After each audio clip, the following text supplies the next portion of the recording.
More 49ers intel. I'm back from the facility. Only one more time down there to Santa Clara before game day, before Sunday. 49ers, Cowboys, Sunday night football. I will say in my article, and this is going to be coming out tomorrow, a lot of complimentary words coming from the Cowboys ahead of this game against the 49ers. You have Mike McCarthy saying that Brock Purdy was born to play quarterback. Micah Parsons was on the Brock Purdy train a month ago after the season opener. He was on his podcast talking about how Purdy deserves the same level of respect as Aaron Rodgers and Patrick Mahomes. So, I mean, you don't really have this war of words, right, that we've grown accustomed to with 49ers Cowboys. Hell, Jerry Jones was coming out this week saying that the 49ers are the most likely team to win the Super Bowl. So, is it possible that the Cowboys are just trying to butter the 49ers up? Change of strategy because the 49ers have beaten them 2 straight times. I do think it is possible because the 49ers have actually bullied the Cowboys 2 straight times. 2021 for sure in the wild card round. That was after Micah Parsons said that he comes from where the bullies get bullied. Well, the 49ers ended up continuing to bully the Cowboys. There was that first run from Elijah Mitchell, the first touchdown run where Brandon Ayuk was able to seal off Micah Parsons.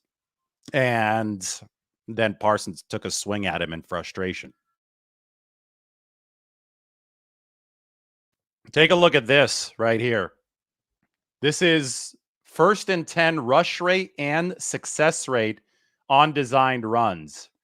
So x-axis is going to be the actual rush rate, how often a team runs on first and 10 on designed runs, not quarterback scrambles. And then the success rate is the y-axis. So X is a matter of style.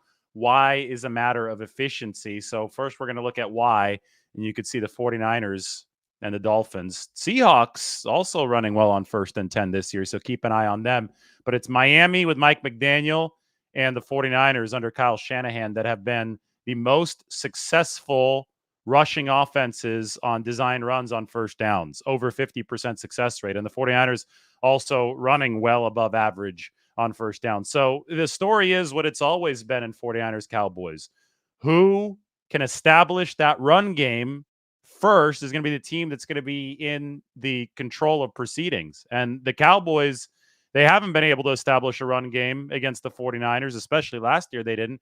And the 49ers last year, it took them a half, but after the first half where they rushed for only 2.5 yards per carry, they averaged 4.1 after halftime against the Cowboys, and that really set the table for some success. The adjustment the 49ers made in the second half last year, I thought was simple. I'm watching this game tape. I see a whole lot of power in the second half from the 49ers, running straight at the Cowboys. Dallas has a really fast defense. I mean, their strength is pursuit. Micah Parsons, I mean, that guy's all over the field. He can run after you for miles. So in the first half, the 49ers try to go perimeter. They try to run outside. So outside runs didn't really work. You can't really throw outside against Dallas either because of the speed. They're number one defense DVOA on throws to the left outside and throws to the right outside. They stuffed the 49ers run when they try to go outside. Second half, though, the 49ers decided to redirect their attention to power, more interior runs. They went from 2.5 yards per carry to 4.1 per carry. They ran right at Micah Parsons. And you know who else ran right at Micah Parsons? The Arizona Cardinals. Cardinals had 222 rush yards on 7.4 per carry. They bullied the Cowboys with a power rushing attack that the 49ers just saw last week. So I think the 49ers are built to emulate that. I think the 49ers have been running a ton more gap scheme power type of stuff. They ran the adjustment against Dallas last year at halftime, and it worked. And I think that's in the cards again for the 49ers against the Cowboys this year. So can the Cowboys stop the 49ers run game? That's the big question. If the fortunes are going to change for Dallas, that's going to have to be the case. But I haven't seen anything yet to indicate that they will be able to stop that. I think Dallas is built to stop perimeter attacks, passing attacks. They're built to pin the ears back. They're not necessarily built to just line up and get after the running back on power. And that's a really hard thing to be ready for, especially in this day and age where teams are trying to build speed, right? Speed on defense is everything, it seems, to combat 31 out of 32 NFL teams. But the 49ers are that 32nd team that does things a little bit differently. That's why Kyle Shanahan has tried to build a team that zags while everyone else is zigging. He realizes that speed is the name of the game elsewhere, so he's gone back to a bruising nature, to a more run-heavy nature, so he can take advantage of the defenses like Dallas's that are built to combat what the rest of the league is doing. So the 49ers are here doing their own thing in the upper right of this graph. They have been exceptional. This is 49ers Intel, so we're going to go through the other stuff that popped up today. All this Trey Lance talk is a complete joke. And I called it 2 days ago. I tweeted because I knew this was coming. I said, because I saw a few people already starting to talk about it. I said it's unbelievably casual to think that Trey Lance is going to give something of substance to the Dallas coaching staff in terms of intelligence about the 49ers. It's just not the way the league works. I mean, if Dan Quinn hasn't seen it on tape already from the 49ers after thousands of hours of tape study over the course of this offseason and then this week, if he hadn't seen it there, he's not going to get it from Trey Lance. I mean, if you believe that Trey Lance is going to be able to give the Dallas Cowboys a significant advantage in terms of intelligence over the 49ers, then you also have to believe that Anthony Brown, the cornerback who's been with the Cowboys in the past for 7 seasons, but is now with the 49ers, will be able to help in the opposite direction.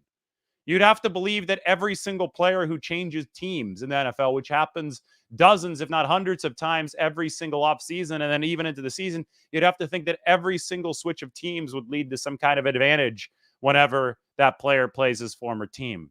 And, here's your answer. It doesn't. It doesn't provide an advantage because the truth is already on tape. The only way that you would have an advantage if you were in the 49ers meetings this week, the meetings that are being specifically conducted to install a game plan against Dallas. Trey Lance is not in those meetings. He's back over with the Cowboys. Kyle Shanahan said it the best the other day. He said, I hope that they actually waste time talking to Trey Lance so that it takes away time from doing something worthwhile like watching the tape. So in a very ironic way, if Dallas is serious about, Trey Lance is going to help us, maybe the only team that he's helping here is the 49ers, the team that drafted him. Because if he could take their attention away from what actually matters, which is the game tape, then the 49ers will have netted an advantage in this situation. That's about all I have to say there. Practice today, Jordan Mason, I think, is on track to be 49ers running back 2 this weekend. It's going to be a good thing if they're going to go move to a lot of power. You want to go to your power back, right? You're going to run straight at Dallas. You feel they're a better pursuit type of team and you just want to bowl them over. We'll bring out the 228-pounder, Jordan Mason. The reason I say this is because Elijah Mitchell missed practice again today. So he hadn't practiced on Wednesday or Thursday, and obviously I think that he missed Friday last week. He got hurt Thursday, either Wednesday or Thursday last week. So Elijah Mitchell, with the knee issue trending toward not playing, he actually got a little bit more run than Christian McCaffrey last year against Dallas. I think McCaffrey was playing with a little bit of a hurt calf against Dallas. But it's okay for the 49ers because Mitchell's more of an outside zone guy. I think Mason's more of a inside power guy. And the natural flow of the injury report dictates that you're probably going to see Mason, not Elijah Mitchell. And that does make sense toward what I think the 49ers are going to want to do to attack this Dallas defense. Everybody else, though, really healthy. Everybody else moving in the right direction. Greenlaw back at practice. Charvarius Ward back at practice. Ward's been bothered by a foot issue since week 1. And it sprung back up again this week. So that might be something that lingers here throughout the course of the season. Another reason why the 49ers might be looking to bolster their cornerback room. Maybe Anthony Brown is going to be that answer sooner rather than later. Steve Wilkes, the defensive coordinator, did say that Anthony Brown is making progress on a day-to-day basis. Veteran of the Dallas Cowboys, now with the 49ers. But probably not going to be lined up for a starting role just yet. All right, that's 49ers Intel. Everybody enjoy your beautiful Indian summer Bay Area evening. We'll check in with you in a little bit. As you know, nighttime shows sometimes do happen. So be ready for those. Hit the subscribe button, hit the like button, hit the notification button. We're going to have some Brock Purdy tape review coming up.